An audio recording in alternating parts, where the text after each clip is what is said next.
My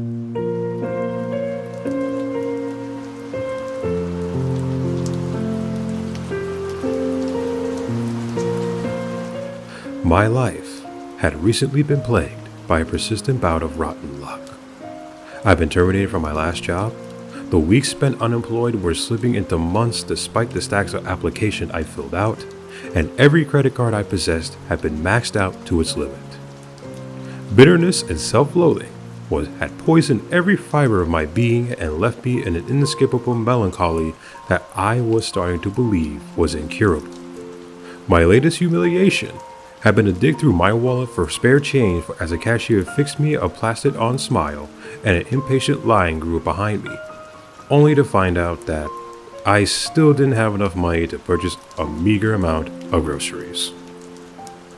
So I headed to Woodharrow Park afterwards.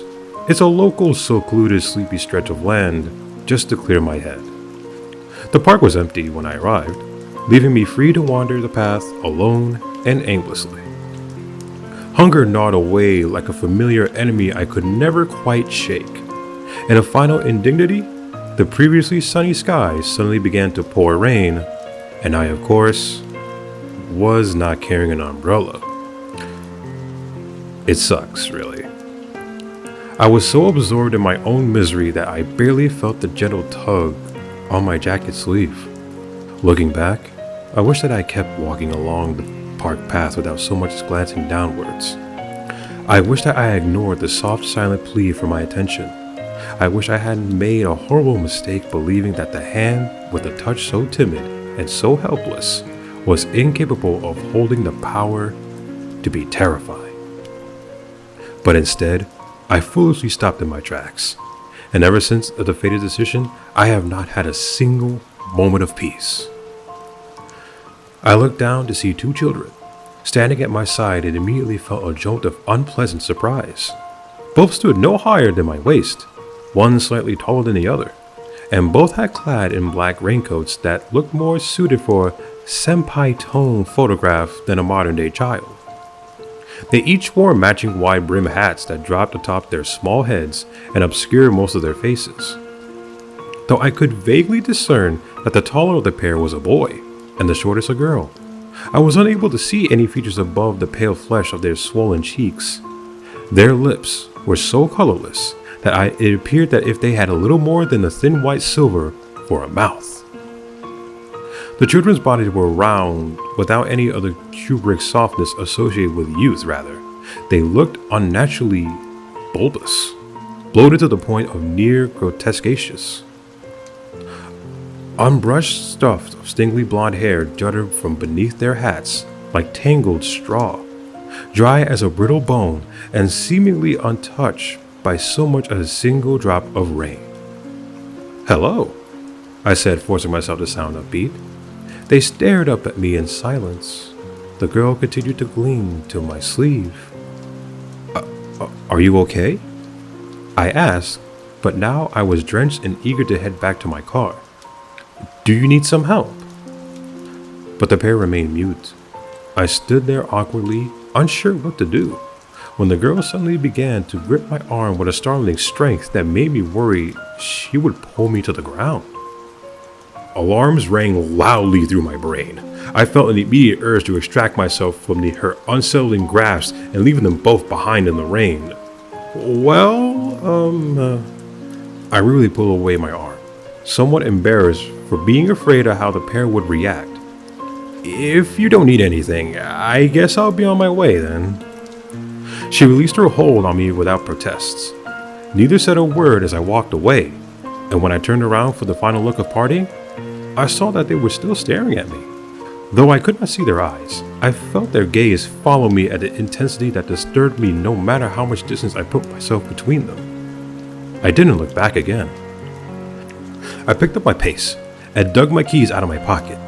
The rain fell as cold as ever.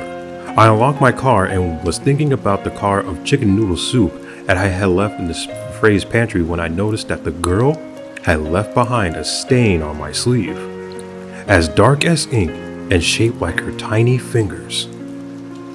I wiped it with my thumb, but the mark didn't budge. I sighed and looked up.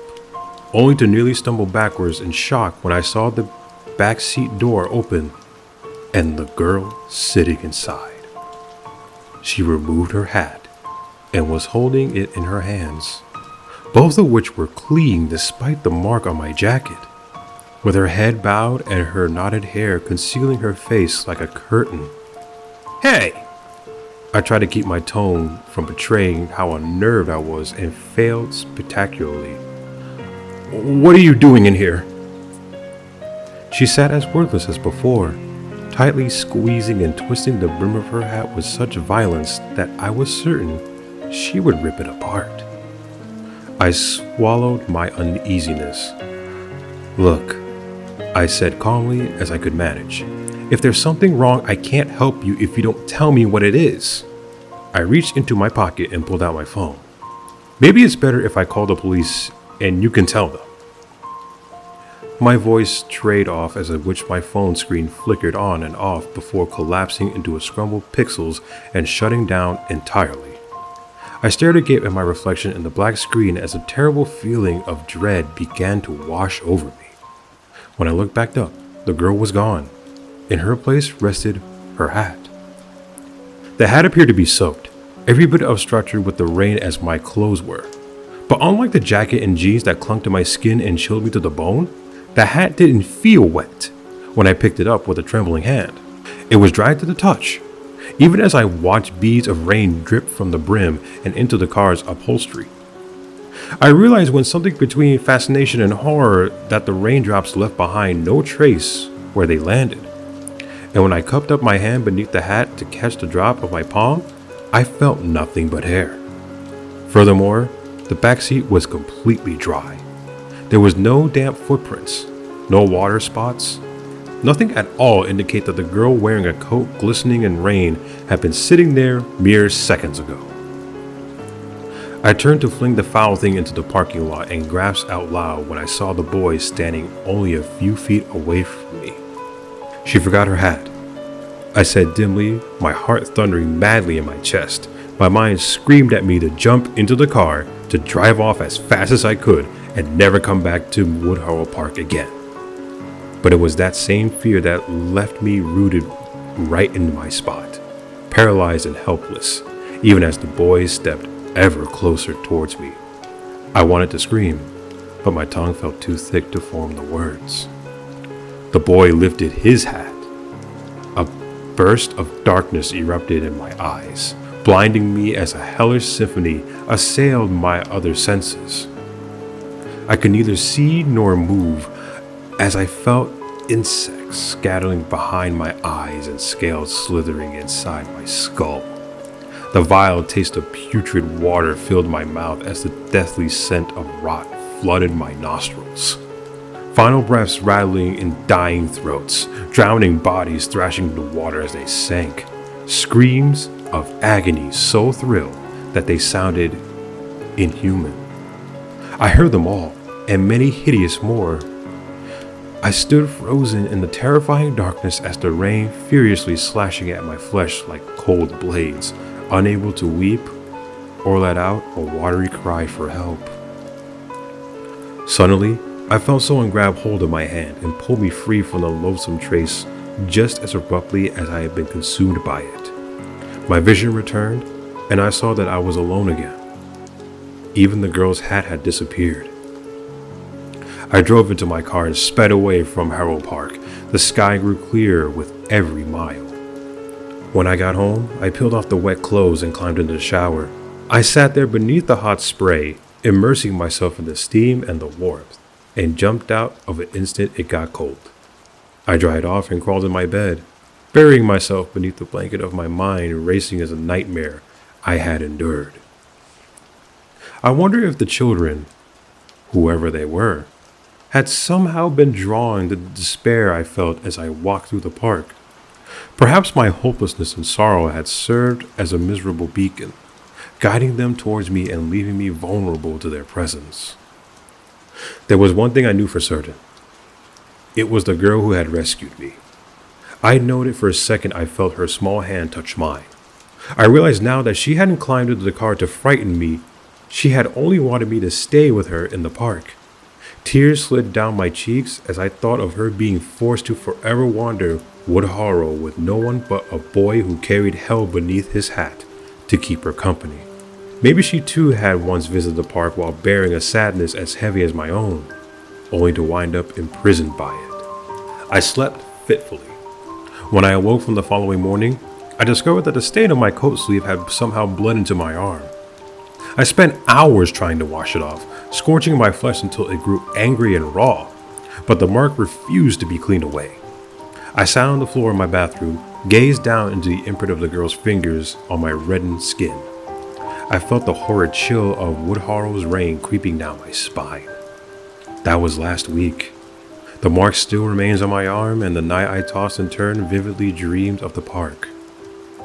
I told myself repeatedly that I couldn't go back there, that I was lucky to have made it out alive and might not be so fortunate again. But I can't stop thinking about the girl. I pity and fear her in equal measure. When it rained, it looked out on the window. I wonder if I'll see her outside waiting for me, clutching her hat and wearing her tangled hair. The thought brought sadness and terrifies me. So I made a decision, and perhaps I will live long enough to regret this one too. As soon as I finish posting this, I'm grabbing my car keys and driving to Woodharrow Park. I know that I might be walking towards my doom. I know that the mark on my arm are likely a bad omen. I know that the girl may be every bit as malevolent as the boy, and that she may be trying to lure me into a trap of her own. I know that there's a strong chance I'll never be able to come back and tell you what happened. But I can't keep reliving the same nightmare over and over again, and in a way, I never left Woodharrow. My mind wandered its path even as I hide away in my home. I've got to go now. Wish me luck. I have a feeling it's going to rain.